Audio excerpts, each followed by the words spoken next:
Hi everyone, and welcome to the Canadian Redneck Channel. My name's Dave, and as you can see behind me here, today we have a CaseIH JX75. It has clutch issues. The PTO clutch is stuck. It's a two-stage clutch. The clutch pedal operates the transmission stage of the clutch, and then there's a separate lever for the PTO clutch. And the PTO doesn't get used a lot, so that means that clutch is basically always engaged.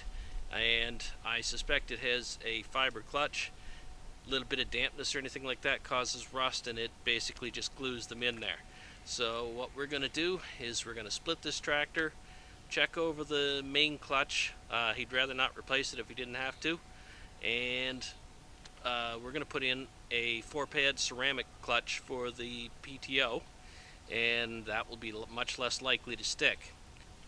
So we're going to have to split this baby apart, and we're going to start off underneath. We're going to take off the shield for the drive shaft to the front axle. We may have to take the drive shaft right out, but I think we should be able to get away with just uncoupling it. And then we have to take a row of bolts out around the engine. And there's going to be a couple that are kind of tricky. Most of the bolts down around the side go from the front back into the bell housing. There's two up at the top at the back of the engine that go actually from towards the operator station into the back of the block. And it's going to be pretty tight with that operator's platform on there. But I think we can do it without having to lift the platform off. We're going to try anyway, because otherwise it's going to be turn a big job into a freaking huge job. So we'll get started and see where we lead.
Okay, so far what I've found on the back side of the engine up towards the top, up in here behind this fuel filter,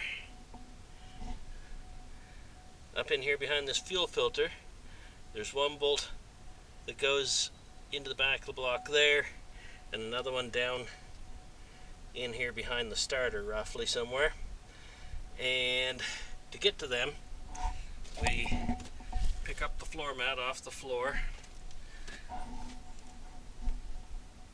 took the panel out of the floor here. For the two upper bolts, you can go through these two holes here, and through here, through underneath the floor panel here for the next ones down. Hopefully there's only 4 going in from the back. They're the only ones I could find so far. And also, when you take the floor mat up, there's the mounting bolts for the platform right here. And I found it gives you a little more room to work with if you take the nuts off of that, and I've jacked this up enough to put a 2x4 between the platform and the mount on each side, and that just gives me a little more room to work with the sockets.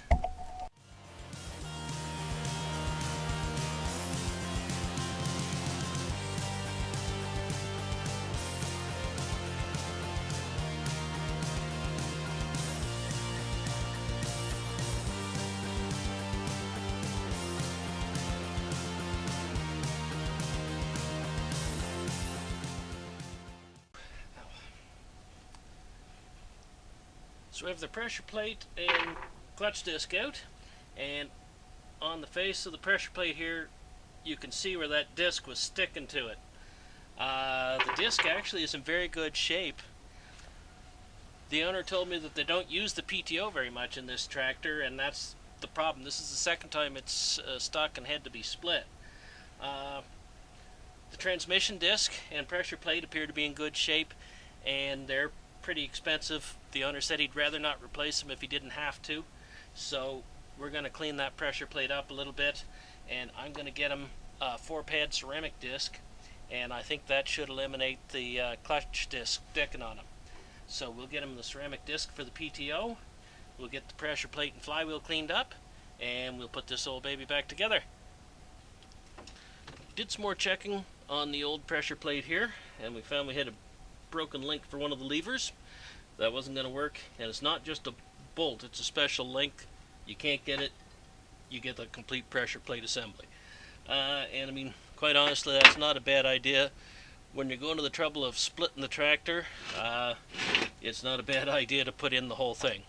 So I've already put in the new release bearings. We have our new pressure plate there ready to go in. So we'll get the camera set up so you get a bit of a view of what I'm doing, and we'll get started. Okay, we're going to clean these input shafts a little bit. There's this one out here in the front. Got a little bit of rain on it, so it's getting a little bit of rust on the splines. So we want to make sure that we have it clean for going back together. And we'll put just a little dab of grease on the splines so that everything slides nice. That is one thing that can cause your clutch to give you some trouble, is if these splines bind on your disc. They don't release properly. So it can cause you to have issues with your clutch dragging.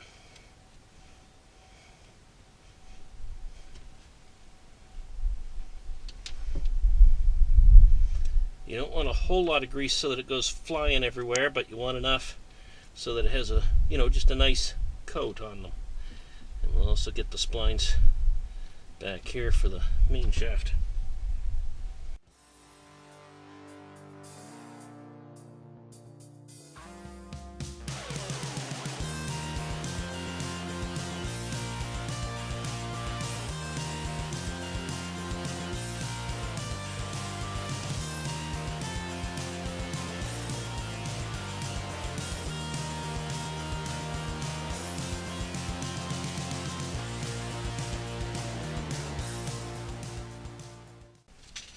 Okay, on the pressure plate, there are 3 little clips underneath the PTO levers to keep the pressure plate compressed until you can get the bolts in.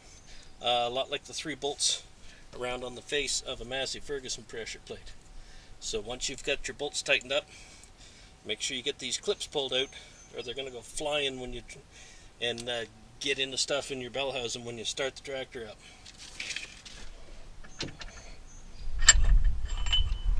There, we can remove our lining shaft now.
We get our JX75 back together now. Clutches are adjusted and working as they should.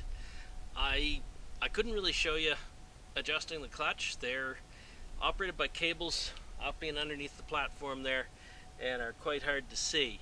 You want to give yourself probably about 1/2 or 3/4 of an inch of free play on the transmission clutch, on the foot pedal, and probably about the same on the PTO lever for the clutch.